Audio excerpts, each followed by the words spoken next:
네, 안녕하세요. 저는 이번 2021학년도 중등임용 역사 경기 지역에 최종 합격해서 오늘 사례 발표 영상을 촬영하게 된 김민이라고 합니다.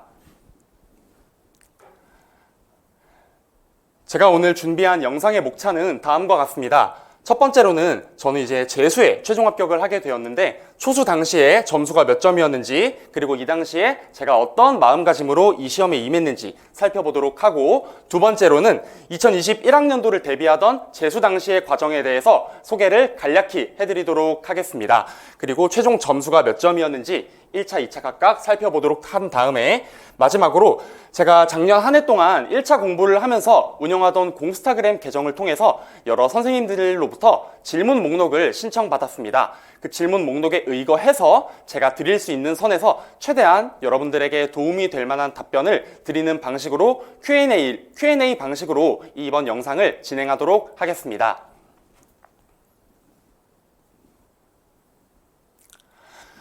네, 제 2020학년도 초수 당시에 제가 서울 지역에 응시했을 때의 점수입니다. 숫자가 잘 안 보이지만 총점이 전교 합 48점, 굉장히 낮은 점수를 받았습니다. 교육학은 16.6점이라는 비교적인 안정적인 점수를 얻었던 데 반해 전공에서 31.33점, 그래서 꽈락 여부에 꽈락이라고 적혀있는 참혹한 결과를 맞이했는데요. 왜 이렇게 되었느냐? 바로 제 마음가짐이 잘못되었기 때문이었습니다. 저는 4학년 1학기가 종강한 2019년 6월 중순에 김구전공역사 1, 2월 기본이론반 강의를 들으면서 공부를 처음으로 제대로 시작을 했는데, 이 1, 2월 기본이론반을 완강을 할 때가 되자 정확히 2019년 9월 초, 즉 4학년 2학기 개강하는 타이밍이 되어서 개강을 하면서 바로 모의고사 강의로 돌진을 했습니다. 그렇게 되면 결과가 여러분들이 예상한 것과 마찬가지입니다. 기본이론반 강의만 들은 채로 모의고사를 풀면은 모의고사 점수도 제대로 나오지 않게 되거니와 실제 시험 점수도 이렇게 참혹해지는 것이겠죠. 더구나 2학기 개강 이후에 10월, 11월 초 넘어가면서 학교에서 과제들을 마구마구 내주기 시작하면서요, 저는 과제를 하는 데 집중하느라 임용고시 공부에 제대로 집중할 수가 없었습니다. 그래서 이렇게 다시 한번 말씀드리지만 꽈락이라는 좀 부끄러운 결과를 얻게 되었습니다. 다음으로 이번 2021학년도인 재수 당시의 제 1, 2차 점수를 과감하게 공개하겠습니다.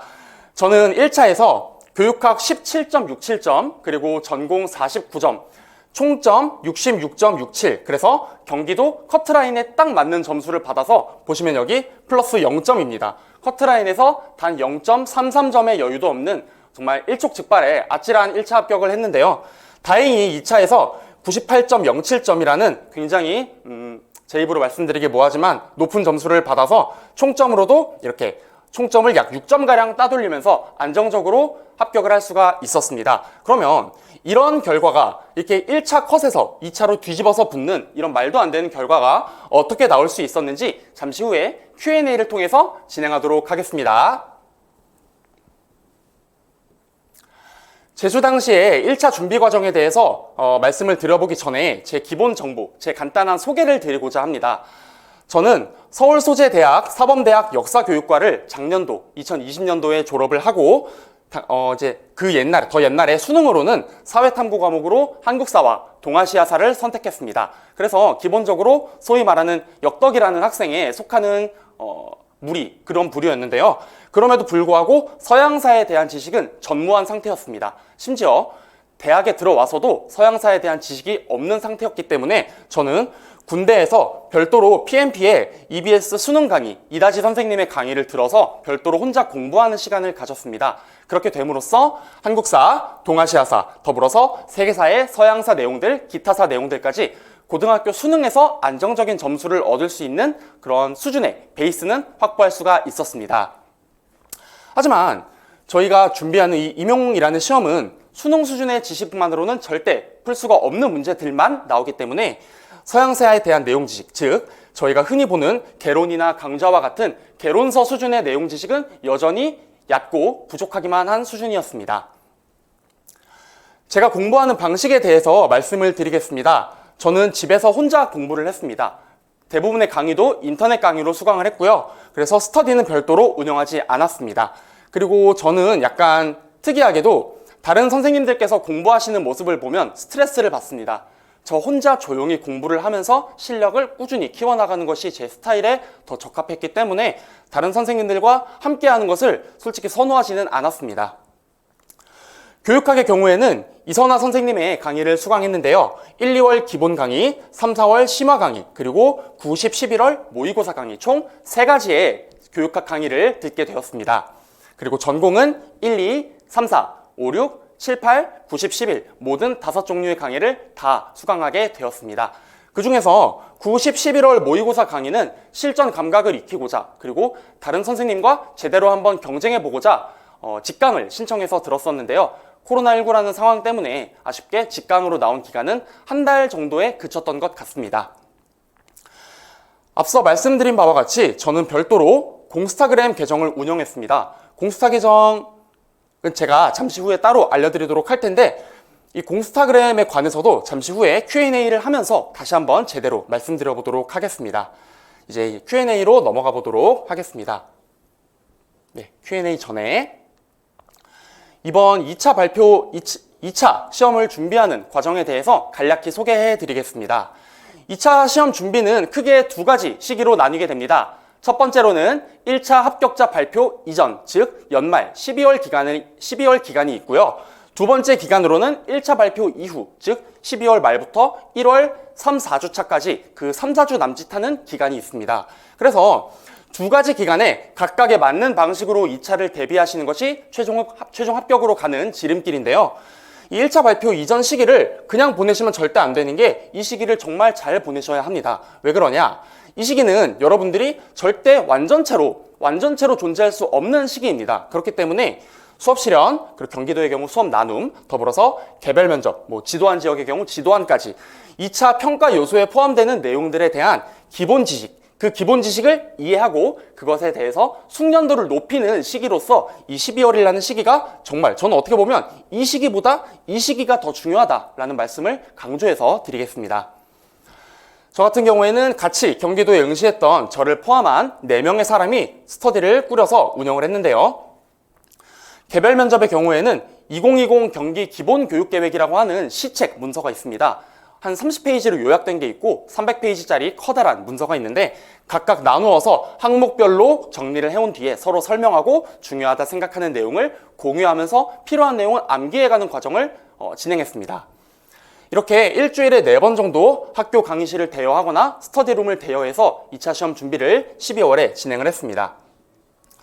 그리고 12월 29일에 1차 합격자 발표가 나왔죠. 이때 아시듯이 저는 이제 커트라인으로 간신히 합격을 했는데 이 시기에 중요한 점은요. 현직 선생님들, 학교에 먼저 합격하신 선배들이라든지 학원에 계신 여러 가지 현직 선생님들 이런 분들로부터 최대한 많은 피드백을 받아보시는 것을 권장합니다. 왜냐?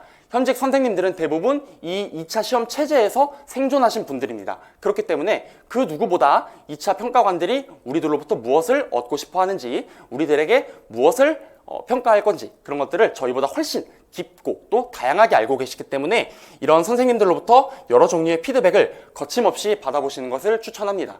그 피드백이라는 것은 좋은 피드백도 있겠지만 안 좋은 피드백을 훨씬 많이 들어보시는 것을 권장해 드립니다. 그래서 여기 아까 4명 중에 저를 포함한 3명이 1차에 통과해서 그리고 같은 과의 다른 경기 통과자 3명과 함께 6명이 되었는데요. 6명이서 한꺼번에 스터디를 운영하는 것은 사실상 불가능합니다. 인원도 너무 많고요. 이 당시에 5인 이상 집합금지 규제가 생길 무렵이라서 저희는 3대3으로 매일 번갈아 가면서 수업 실현, 개별 면접을 각각 진행을 했습니다. 그래서 1월 첫째, 둘째 주에는 수업 실현 각각 2번, 면접 1번 진행했는데 그 이유가 무엇이냐? 다들 아시다시피 2020학년도 2차 수업 실현 주제는 동아시아사, 임진왜란이었습니다. 그래서 저희도 동아시아사라는 과목에 철저하게 대비하고자 동아시아사를 위해서 한국사를 비교적 빠른 속도로 치고 나가기 위해서 한국사를 2번씩 하면서 빠른 속도로 마무리를 지었고 이후에는 수업 실현 면접 각각 1번씩 진행했습니다. 이때 하반기에 하던 수업 실현은 말씀드린 내용과 같이 동아시아사도 있고 중학교 2학년 역사 1교과서에 있는 동아시아 관련 동아시아의 정세를 포괄할 수 있을 만한 주제들을 같이 공부해서 문제를 만들어서 수업을 진행했습니다.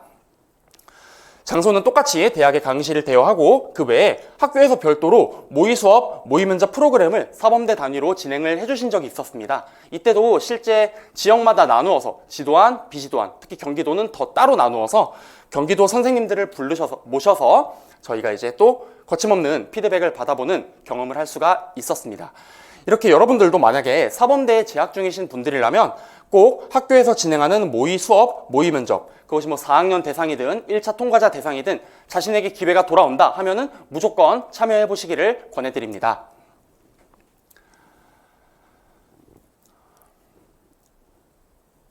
네, 지금 여기 이게 PPT 화면이 아니라서 가려져서 나오는데요. 제가 말로 설명을 드리도록 하겠습니다. 첫 번째 질문을 주셨던 선생님의 질문 내용은 다음과 같습니다. 1차 관련해서 책을 충분히 많이 읽었는데도 인출이 어렵다고 하셨습니다. 인출이 어려운데 어떤 식으로 공부를 하면 좋을지 좀 포괄적으로 질문을 주셨는데요. 여기 크게 보이는 약간 저희 시험지와 비슷한 양식으로 제가 일부러 공부를 할 때 만들었는데요. 이렇게 김구 전공역사 교재라든지 기타 여러 가지 개론서나 교과서에 있는 텍스트들을 여러분들이 꼼꼼히 읽어보신 후에 이렇게 출제 예상이 될 수 있는 부분에 빈칸을 뚫어보면서 각각 내용을 구조화하셔서 여러분만의 도식을 만드는 것이 중요하다는 말씀을 드립니다. 지금 화면에 보시면 글씨가 깨져서 잘 보이지 않지만 영국 해놓고 7년 전쟁 중 기역 전투를 계기로 인도 경영의 우위를 차지했다 라고 나와 있는데 바로 이번 시험에 나왔던 플라시 전투에 관한 내용이었죠. 이렇게 빈칸을 뚫고 핵심어가 되는 부분에 밑줄을 치면서 그 의미가 무엇인지 스스로 백지에 인출하는 연습을 꾸준히 하시다 보면 플라시 전투나 이런 수준의 문제는, 기본적인 수준의 문제는 쉽게 점수를 획득하실 수 있을 것 같습니다. 그래서 제가 드리는 말씀은 꼭 이런 형식으로 만들라는 것이 아니라 선생님들께서 편한 방식으로, 그것이 꼭 이렇게 뭐 컴퓨터로 정리를 하지 않아도 좋으니까 여러분들만의 방식으로 꼭 인출하는 연습을 꾸준히 하시라는 말씀을 드리겠습니다. 그렇게 교재를 보면서 하지 마시고 절대 이것만 보면서, 모르더라도 교재를 바로 보지 마시고 끝까지 생각하고 물고 늘어지는 연습을 하시는 것이 정말 현장에서도 큰 빛을 발휘하리라 생각합니다. 주요 사항은 꼼꼼히 보라는 말씀을 드렸고 연습지 제작하라는 말씀도 지금 드린 말씀과 똑같습니다. 여기 빨간 글씨 내용이 무엇이냐면요. 이런 식으로 근데 나중에 가면 시간이 없어서 이것만 보고 인출을 연습하게 됩니다. 그렇게 되면 무엇이 문제일까요? 그렇습니다. 여러분들이 여기에 써놓은 내용만 알게 되고 기타 날개에 있는 내용이나 조금 더 심화적이고 부수적인 내용은 인출하지 못하는, 인출이 아니라 암기 자체가 되지 않는 그런 악효과가 발생합니다. 그렇기 때문에 하반기 8월이 넘어가게 되면 꼭 이런 여러분들만의 서브 교재, 이런 서브 노트 자료들을 보시는 것도 좋지만 꼭 기본서, 그리고 개론서, 교과서 등을 다시 한번 펼쳐놓고 비교 분석해 가시면서 다른 개념은 무엇이 있는지, 내가 놓치고 간 요소는 무엇이 있는지, 그 중에서 핵심어는 무엇인지, 출제 가능성이 있는 부분은 무엇인지 천천히 생각해보는 시간을 가지셨으면 좋겠습니다.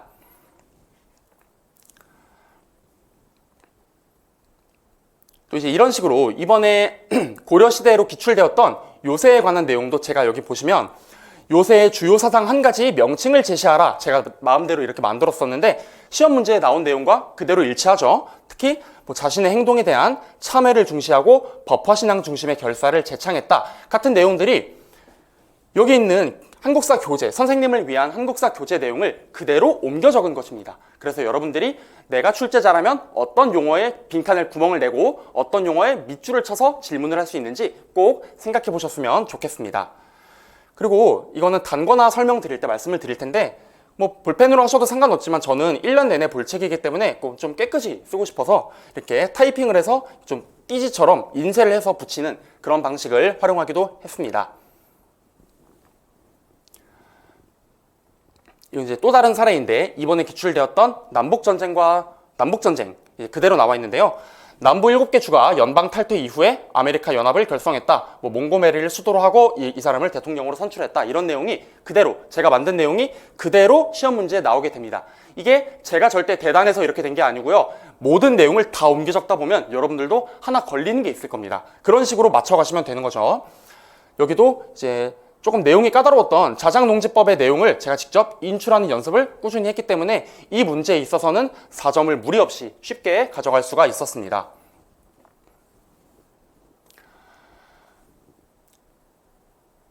두 번째 질문 주신 내용입니다. 교육학은 어떻게 공부해야 하는지, 그리고 멘탈 관리는 어떻게 해야 하는지 질문을 주셨는데요. 교육학에 대해서 먼저 말씀을 드리겠습니다.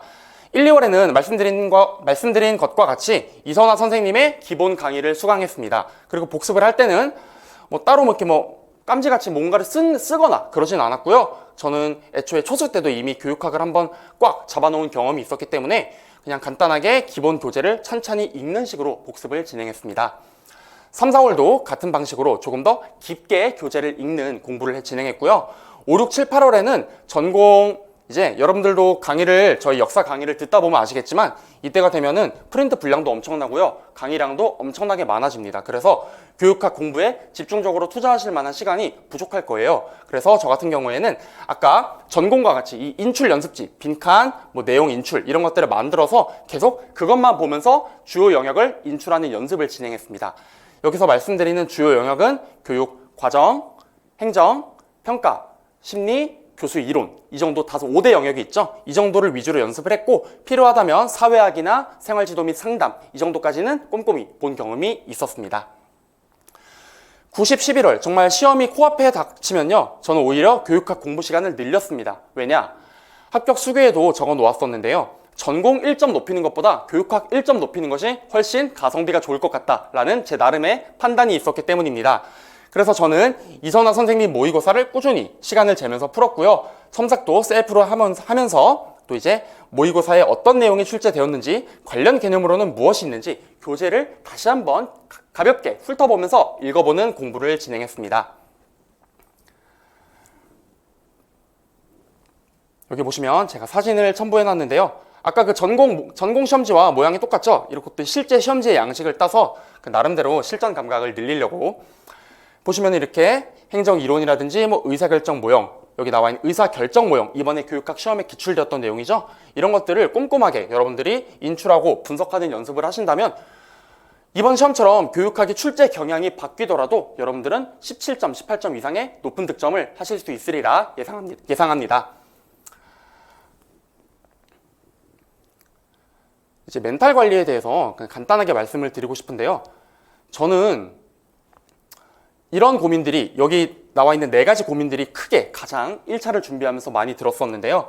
저는 기본적으로 남들과 굉장히 저 스스로를 많이 비교합니다. 맨 처음에 말씀드린 것처럼 그래서 스터디도 하지 않았죠. 왜? 남들이 공부하는 모습을 보면 스트레스를 받기 때문이죠. 그래서 남들과 비교하는 거 잘못된 게 아닙니다. 남들과 충분히 비교를 해야 내 단점을 알고 나아갈 여지가 있기 때문인데요. 남들과 비교하시되 여러분만의 장점, 여러분만의 강점에 대해서 스스로 강화하는 시간도 별도로 가져보시기 바랍니다. 그 강화의 종류는 여러 가지가 있겠죠. 간단하게 음악을 들으시면서 산책을 해서 기분 전환하셔도 좋고요. 코인 노래방 가서 노래 좀 부르고 오셔도 좋고, 아니면 공부 끝나고 밤에 맥주 한 캔씩 마시고 주무시는 것도 저는 충분히 좋은 강화 방안이라 생각합니다. 두 번째로는요, 낮은 자존감인데 어떻게 들리실지 모르겠습니다. 저는 자존감이 굉장히 낮은 편입니다.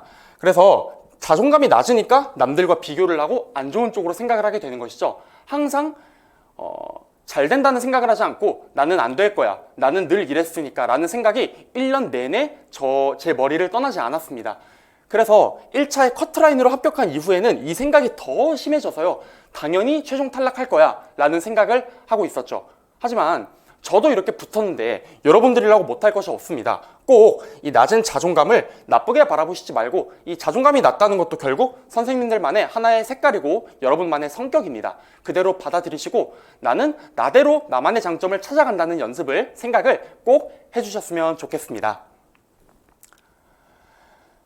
세 번째로는 일상이 지겹다는 것이죠. 1년 내내 아침 일찍 일어나서 책상에 앉아서 계속 공부하고 밥 먹고 화장실 가는 시간 제외하고 낮잠 조금씩 자는 시간 제외하면은 계속 책상에 앉아서 공부를 하셔야 할 텐데 정말 지겹습니다. 하루에 10시간, 11시간, 12시간 공부를 하는 게, 그렇게 매일같이 그렇게 공부를 하는 게 가능하지도 않거니와, 이렇게 된다면 여러분들은 결국 이런 생각에 휩싸여서 공부를 꾸준히 하실 수가 없을 거예요. 그러니까 제가 말씀드린 대로 산책도 하시고 노래방도 가시고 맥주도 간간히 드시라는 거죠. 가장 큰 문제는 이거죠. 이게 될까? 라는 생각입니다. 여러분, 이게 됩니다. 저도 했습니다. 여러분도 충분히 하실 수 있습니다. 이게 될까라는 생각하시지 말고 계속 위에 있던 인출 연습하시는 것을 추천드립니다. 정말 최종 합격을 어떻게 기적적으로 한 입장에서 객관적으로 드릴 수 있는 말씀입니다. 저도 여러분들에게 입에 발린 응원의 멘트를 많이 해드리고 싶지만 정말 여러분들의 최종 합격을 위해서라면 조금 냉정하게 말씀을 드릴 필요도 있겠습니다. 그래서 이런 생각들 하실 시간에 조금 더 책 보시고, 차라리 이런 생각 때문에 공부가 안 되시거든 조금 주무세요. 주무십시오. 주무시고 일어나서 기분 전환하고 다시 책상에 앉아서 공부를 시작하는 것을 추천드립니다. 그래서 이 멘탈 관리를 소위 슬럼프라고 말씀드리는 그런 기간을 극복하기 위해서는 작은 성공 경험부터 시작하는 것이 정말 중요하다. 저희 교육학에서 자아 효능감 이론 할 때도 성공 경험이 정말 중요하다고 하잖아요. 그래서 여러분들도 여러분들만의 색깔, 여러분만의 강점을 찾아서 그것에 대해서 스스로 나 정말 잘한다 라는 칭찬을 꼭 해주시기 바랍니다. 세 번째로 질문 주셨던 내용은 1차 기출문제를 어떻게 활용해야 하느냐라는 질문인데 정말 기대했던 질문이고 너무 좋은 질문이라고 생각합니다. 꼭 말씀드리고 싶습니다. 2021학년도 중등임용 역사 과목 1차 시험 문제의 가장 큰 특징은 대부분의 문제가 2015, 16, 17학년도 기출 영역에서 재출제되었다는 것입니다. 예시로 제가 몇 가지 써놓았는데요. 한국사의 경우 유향소 17학년도 기출이죠. 서양사의 페르시아 전쟁 15년도 기출이고요. 7년 전쟁 마찬가지로 17학년도 기출이었습니다. 동양사의 경우 시박사와 의화단 운동, 나아가 신축조약 신정의 내용이 2016학년도 문제에 그대로 나온 바가 있었습니다. 역교론에서는 총괄적 설명이 2016년 A형에 출제가 된 바가 있었습니다. 이렇게 기출문제만 꼼꼼히 기출문제에 나왔던 자료, 관련 개념, 사료, 다른 빈칸은 어디를 뚫을 수 있을지, 다른 데는 어디에 밑줄을 칠 수 있을지를 꼼꼼하게 생각을 하신다면 이번 시험에서 충분히 전공 50점 이상의 고득점을 할 수 있었을 겁니다. 그래서 이 3, 4, 5, 6월 심화이론 및 기출분석 강의를 꼭 잘 활용하셨으면 좋겠습니다. 제가 카페 합격 수기에는 별도로 수록을 해놓았는데요. 저는 1년간의 김구 전공 역사 커리 중에서 가장 꽃이라고 할 수 있는 강의는 이 기출분석 강의라고 생각합니다. 이 기간이 정말 기출문제를 하나하나 뜯어 분석하고 또 지겹고 프린트 양도 많고 개론서까지 같이 읽어나가기 때문에 정말 지루하고 힘든 공부 시간이 될 거예요. 하지만 이 시간에 여러분들의 내용 지식을 충분히 굳히고 탄탄하게 만들어 두셔야 7월부터 진행되는 문제풀이 강의에서 여러분들의 학습 효과가 크게 증진될 수 있습니다. 그래서 기출내에서 물었던 내용, 어떤 내용을 물었는지, 어떤 사료가 나왔는지, 관련 개념으로는 무엇이 있는지 이런 것들을 꼼꼼하게 알아보시기 바랍니다. 마지막으로는 김쌤께서 항상 강조하시는 그런 것처럼 기출 영역의 앞뒤를 꼼꼼히 보자. 개론서 앞페이지, 뒷페이지, 앞문단, 뒷문단 이런 비슷한 시기에 다른 개념들을 충분히 변형해서 물어볼 수 있기 때문인데요. 꼭 개론서를 보실 때 기출 영역은 잘 체크해 두셨다가 다음에 나올 수 있는 부분은 어디인지 중요하게 한번 생각을 해보셨으면 좋겠습니다. 이 기출 영역의 앞뒤라는 것은 직전 연도의 앞뒤가 아니라 최소 3개년 이상의 앞뒤를 의미합니다. 근데 여러분들 지금 짐작하실 수 있을 텐데 3개년 기출 영역의 앞뒤라고 하면은 결국 개론서 전범위가 됩니다. 결국 전범위를 꼼꼼하게 보라는 말입니다. 네 번째로 질문을 주셨던 선생님께서 물어보셨던 내용은요. 집에서 공부하면서 어떻게 집중할 수 있었는지, 그리고 스터디는 어떻게 운영했는지 두 가지 질문을 주셨습니다. 제가 아까 말씀드린 대로 저는 1년간 1차 준비를 하면서 공스타그램을 운영했습니다. 근데 이 공스타그램을 꼭 운영해야 한다고는 생각하지 않습니다. 여러분들의 공부 효과를 높이기 위해서, 그리고 여러분의 자존감을 높이기 위한 하나의 수단이 되어야지 절대 공스타를 열심히 하는 나에게 취해서 이런 계정을 운영하는 것은 절대 권해드리지 않습니다. 보시면 이렇게 매일매일 공부가 끝나는 시간에 그날 공부했던 내용들을 잘 기록을 해서 스톱워치 재면서 진행을 했었습니다. 그래도 영상에 나오는 거라서 좀 공부를 많이 하던 시즌에 사진을 찍어서 왔는데요. 꼭 이렇게 하루에 이렇게 꽉 채워서 하실 필요는 절대 없습니다. 정말 8시간, 9시간만 꾸준히 하셔도 충분히 합격하실 수가 있기 때문에요. 여러분들 시간 너무 신경 쓰지 마시고 남들이랑 비교하지 마시고 여러분만의 속도로, 여러분만의 페이스로 공부 진행하시면 좋을 것 같아요. 사실 집에서 공부하면 가장 문제가 되는 것이 핸드폰이죠. 저 같은 경우에는 침대 바로 옆에 책상이 있는데요. 핸드폰 공부하는 동안에는 핸드폰을 책상에 아예 엎어두었습니다. 그래서 화면 불도 들어오지 않게 공부를 진행했는데요. 핸드폰을 침대에 엎어두고 뭐 공부하면서 수시로 핸드폰을 꺼내서 보시는 거는 그거는 여러분의 재량에 달려 있습니다. 저 같은 경우에는 다행히 집중할 때는 좀 집에서도 집중을 잘 할 수 있어서 이렇게 열심히 다행히 집에서도 꾸준히 공부를 진행할 수가 있었습니다. 특히 이제 집에서 인강으로 들으시는 저 같은 선생님들께 도움이 될 만한 내용이라고 생각을 해요. 마지막으로 1차 스터디는 운영하지 않았기 때문에 제가 어떤 식으로 해야 한다고 별도로 말씀드릴 수는 없을 것 같습니다. 뭐 다른 지역에, 다른 여러 지역에 또 별도로 합격하신 선생님들의 영상을 이 영상과 같이 참고하시면서 스터디를 어떻게 꾸려나가야 할지, 어떤 방식으로 진행을 해야 할지, 어떻게 해야 스터디원 선생님들과 동시에 합격을 할 수 있는지 한번 생각을 해보는 시간을 직접 가져보시기 바랍니다. 5번째 질문은요. 지금 1, 2월 시점, 이 시점부터 암기를 하고 있다. 그런데 암기를 하다 보니까 진도가 느려서 답답하다. 이 교재라는 것은 저희 선생님을 위한 시리즈를 의미합니다. 김구 전공역사 팀의 교재를 암기하면 충분한지 물어보셨습니다. 굉장히 답변 드리기가 좀 사실 난감한 질문인데요. 이 질문 주신 선생님께서 이 영상을 보고 계신다면 제가 되물어보고 싶습니다. 선생님께서는 이 김구팀의 교재, 이 필기가 안 되어 있는 김구팀 새 교재를 전부 다 완벽하게 암기할 자신이 있으신가요? 저는 없습니다. 그래서 개론서를 보면서 꾸준히 필기를 하고 단권화 작업을 진행하면서 계속 보면서 눈에 잔상을 남기는 식으로 공부를 진행했어요. 그래서 절대 단순 교재, 이 아무것도 필기가 안 된 이 내용만으로는 부족하기 때문에 꼭 개론서, 교과서, 학원에서 나눠주는 여러 유인물들을 참고하면서 교재에 같이 적어가는 단권화 작업을 하셔야 합니다.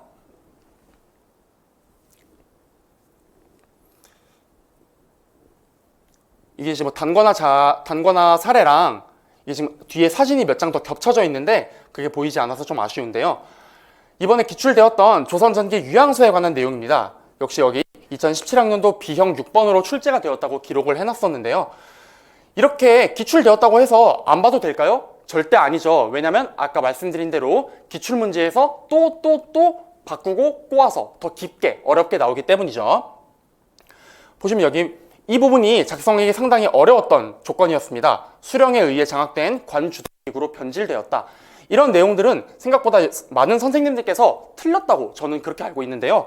저 같은 경우에는 다행히 시험 며칠 전에 이 7월부터 11월까지 진행되는 문제풀이 자료를 가볍게 넘겨보면서 이 한자 사료를 본 적이 있었습니다. 그래서 이 관주도의 기구가 되었다는 내용이 통론에 있었다는 것을 캐치를 하고 이걸 쓰라고 이 사람들이 물어봤구나 해서 그렇게 영상을 이렇게 답을 쓸 수가 있었습니다.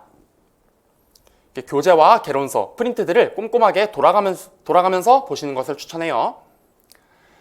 여기서부터는 간단한 질문 사항들인데요. 매달 어떻게 얼마나 공부했는지 먼저 답변 드릴게요.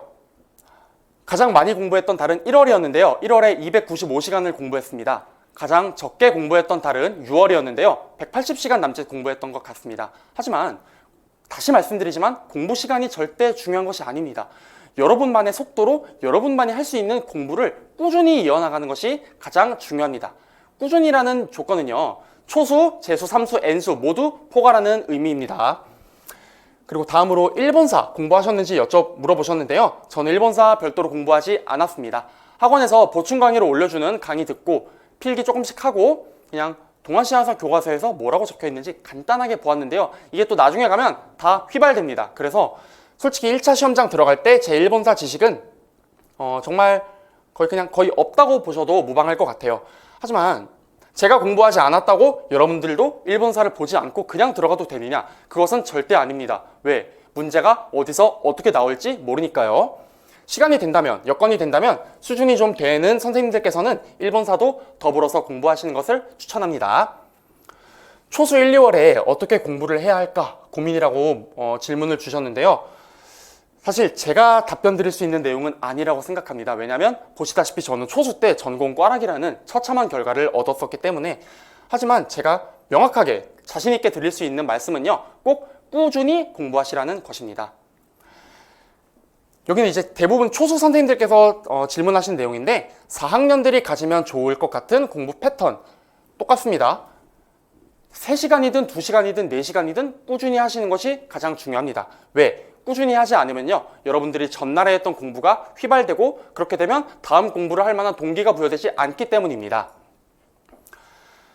8번째 질문입니다. 교생 기간 중에 분위기가 붕 뜨게 되는데 이 당시에 멘탈을 어떻게 관리해야 하는지, 그리고 교생 시기에 공부는 어떻게 해야 하는지. 결론부터 말씀드리겠습니다. 교생 시기에 공부를 하는 것은 사실상 불가능에 가깝습니다. 하지만 초수에 합격한 제 주변의 친구는 교생 시간에도 꾸준히 집에 돌아가서 퇴근하고 한 3-4시간 정도는 공부를 했다고 하더라고요.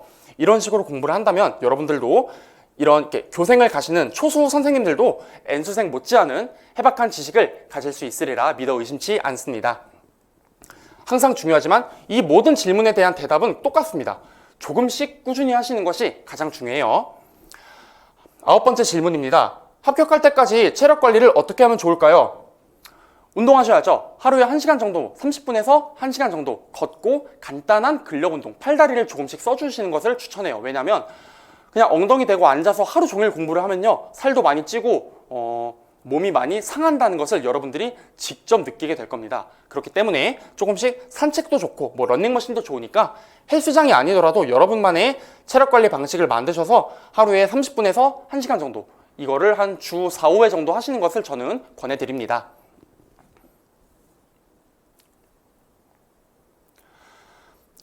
열 번째 질문입니다. 2차 관련해서 수업 실험과 면접 스터디 횟수는 어땠는지, 시책은 어떻게 공부했는지, 이 질문에 대한 답변은 아까 제 기본 정보 소개하던 슬라이드에서 말씀을 드렸기 때문에 그 부분을 다시 한번 참고해 주시면 좋을 것 같습니다. 11번 질문입니다. 수업 실험 주제도 이상했고 마스크를 착용하고 경기도의 경우 집단 토의나 자기 성장 소개서를 평가하지 않았던, 이렇게 정말 많은 변수가 있었던 이번 경기도 2차에서 드러났던 제 강점이 무엇인지 물어보셨는데요. 제 자랑을 하라는 질문으로 판단을 하고 한번 제 자랑을 해보도록 하겠습니다. 아까 보신 것처럼 저는 2차에서 98.07점이라는 상당히 높다면 높은 점수를 받았습니다. 경기도 1차 커트라인 합격자가 최종 합격으로 문을 닫기 위해 필요한 2차 점수는요, 92.08점이었습니다. 92.08점이요. 하지만 저는 거기서 6점을 더 높은 98점이라는 점수를 받았는데 어떤 점에서 이렇게 높은 점수를 받을 수 있었느냐? 3가지를 먼저 말씀드리려고 해요. 첫 번째로는 저는 수업의 피지컬이라고 표현을 하는데 수업의 외형적인 요소를 의미합니다. 선생님의 발성이 어떠한지, 그리고 목소리의 고저가 어떠한지. 그냥 수업 실현을 할 때 책 읽듯이 하는 것은 절대 아니잖아요. 선생님이 정말 학생이 눈앞에 있다 생각하고 정말 쇼를 잘 하셔야 돼요. 연기를 잘 하시는 것이 정말 중요하다는 말씀을 드리겠습니다. 특히 이번처럼 프랑스 혁명이라는 세계사 같은 주제가 나오게 되면요, 많은 수험생들은요, 이에 관련된 내용 지식을 깔끔하게 전달하지 못합니다. 그렇기 때문에 오히려 이런 점들이 더 돋보일 수 있는 것이죠. 두 번째로는 깔끔한 글씨체를 기반으로 하는 구조화된 판서입니다. 아까 교재 단권화한 사진 보시면 느끼실 수도 있겠지만 제가 다른 남자 선생님들에 비해서 글씨를 조금 잘 쓰는 편입니다. 그래서 이게 판서로도 그대로 이어지고 또 저만의 판서 방식을 계속해서 수시로 생각을 하면서 이거를 실제 시험장에서 써먹었기 때문에 아마 평가관 선생님들께서도 저에게 이런 높은 점수를 주시지 않았을까 감히 생각을 해봅니다. 그리고 마지막으로 가장 중요한 게 떨지 않고 자연스럽게 수업을 이어갈 수 있는 능력입니다. 수업을 진행하다 보면 조건을 누락할 수도 있고요. 음이탈이 생길 수도 있고 목이 바짝바짝 마르거든요. 긴장을 해서.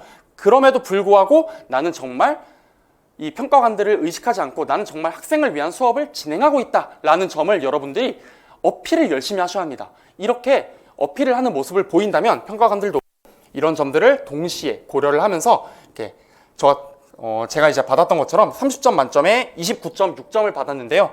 이렇게 안정적인 고득점을 할 수 있으리라 생각합니다. 마지막 질문입니다. 판서노트 제작에 얼마나 걸렸는지, 그리고 실제 2차 수업에서 판서를 어떻게 했는지 질문을 주셨어요. 판서노트를요, 이렇게 만드시는 것이 충분히 좋아요. 그리고 실제 판서에도 반영이 될 여지가 있기 때문에 여건이 된다면 만드시는 것을 추천합니다. 특히 어떤 분에게 추천을 하느냐, 내가 악필이다, 그리고 좀 단권화나 필기 능력이 떨어진다 하시는 선생님들은 꾸준히 교과서 공부하시면서 판서 노트를 이렇게 만들어 보시는 것을 추천해요. 근데 제가 하나 물어보고 싶은 게 있는데요. 이런 식으로 판서 노트를 만들면 여기 있는 이 판서가 그대로 2차에 제가 2차 해서 실현을 할 수 있을까요?